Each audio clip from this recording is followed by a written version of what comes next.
Ngiyakubona ukuthi ubuza honestly wesibonelo. Naba abantu bokuphendula. Ayobhathi uma ngisabaphendula ngempela bafowethu. Ayengikhathele manje na. Phendula abantu ababuza into eqondile. Angikuphenduleke mfowethu ukuthi kungani labantu are tripping our souls ukuthi singa ascend and go back to our father spiritual domain.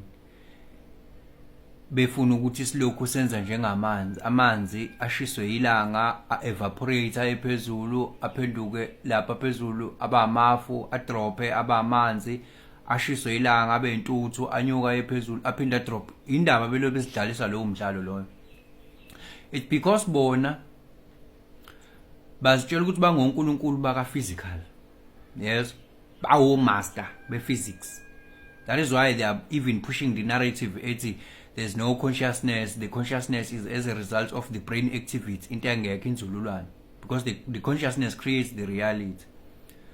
Well-ke beyitshela bengonkulunkulu basemhlabeni nje kunjalo. Phela bona they are not the all, they are not God that generates, operates and that destroy. They cannot create something out of nothing.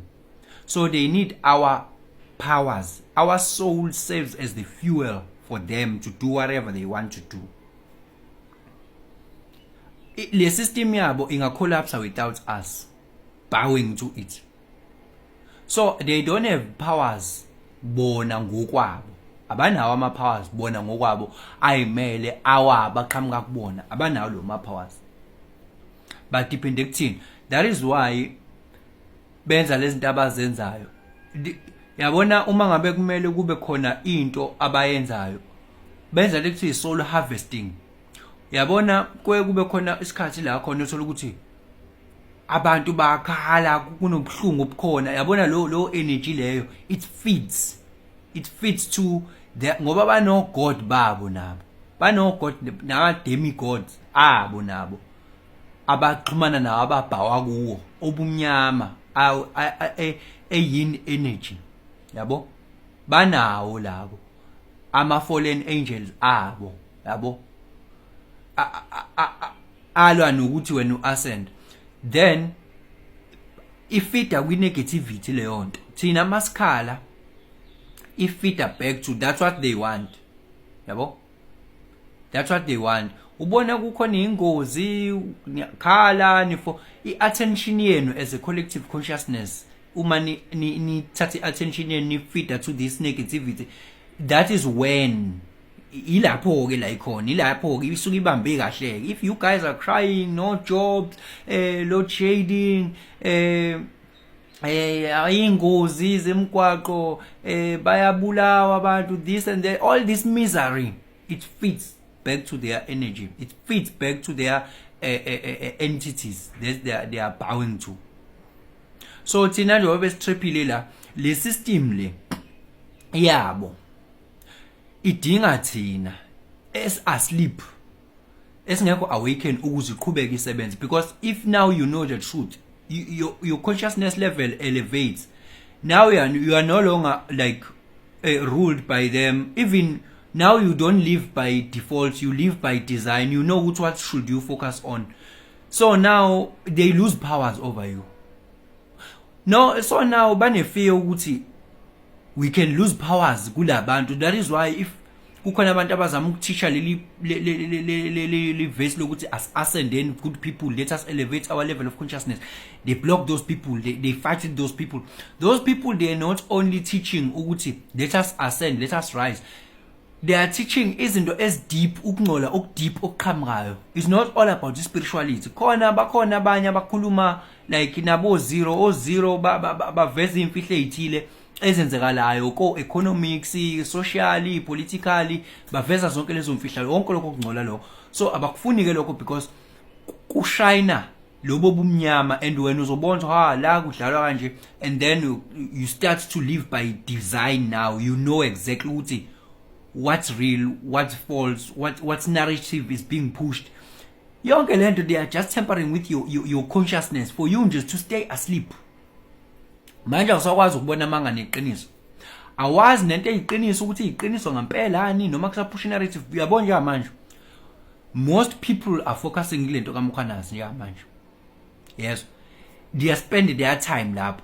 And angazi ke ukuthi wena have you ever seen ukuthi egcineni into ezifana nalezi ziphela kanjani? Wena usukutholeni ngolo 20 hours wakho following this thing usukutholeni egcineni. Yes, you can listen, you can do whatever you do, but egcineni kuphelela kuphi? Wena ke bese uzuzana. Yabo? Kulungile ukuzi-update ze-update kodwa ukuzi-update kwakho ungazi-update at your own expense, at your own cost. Ngoba uzogcina ngokukhomplayina vele ukuthi ya abantu osopolitiki bangcolile this. Bonke labantu basetshenziswa abantu vele they don't want you to ascend. Do you think there's something that is going to happen to those people? Nothing happens to those people. They can chow money, they can go do whatever. Bathunywe abanye nabo. Then it's a chain of knowledge. It's a chain of knowledge. So ukuthi khona seqhamuke neqiniso, lelo qiniso still is part of amanga nalo. Yabo? Ngoba egcineni uyabona mangabe ukuthi ngoba yazi ukuthola ukuthi mhlambe kunomuntu ekuthiwa ushone kuyibhilidi elithile. Uthola ukuthi lo bhilidi li-honor abantu vele abangaphansi kwalamandla lawo obumnyama, and that soul was used as a sacrifice ethile. And nina no wenza izinto ezithile ni toyitoye nisho lokhu, at the end of the day la mandla obumnyama kumele amvikele lo muntu, kumele ayivikele ingcebo yakhe, because being honest ukwazi ukuthembeka kuwona amandla obumnyama ukuthi enze lento ebekumele ukuthi yenzeke. So kumele ukuthi amvikele uvele into iphele nje. Abantu batoyitoye emva lokho igcina iphela nje into. Yenzeka into efana nalezo. Igcina iphela nje into. Ngoba imelene namandla obumnyama. People are not spiritually strong, they are physically fit to fight and to burn things down, but they are not spiritually, the spirit of discernment. They have not risen to the highest level of consciousness to see these things and to protect their aura and themselves against these things. By the time you guys are crying, we are feeding back to this energy of these people. By the time, and then when zakalani, more and more of those things. Uthola ukuthi makuthiwa kuxoxwa ingane nje, ingane khala lo ngala, khalo senanda, khalo seClermont, uthola ukuthi why hype nje. Yes, now it is feeding back. Makuyingozi, kube yingozi consistent. These things are energy harvesting, soul harvesting. They don't have energy on them own for their own. No, independently they can't create bonus something out of nothing. Only God can do it, can do that, to create something out of nothing. The only thing they can create bona out of nothing is money. They can print money out of nothing, but they print the money out of the word say debt. So that is how they increase the inflation. That is how they create inflation. They inject money in the name of debt. They inject money in the name of debt, and then the price goes high. Yabo? It's them who are doing those things. Because the level of production is anyukile, and then they create money, and then this money will chase more goods. Will chase less goods. More money chasing less goods. But this money is called debt. And then in the level of production is low, money is high, then more money is chasing fewer goods. That's what they do. Angeke uzoyicontrol lonto yaziwa ayibona ukuthi why ihamba kanjani. But at some point in time, the thing that will collapse their system for us to be free. Go back to our Father living in heaven, creating the heaven on earth.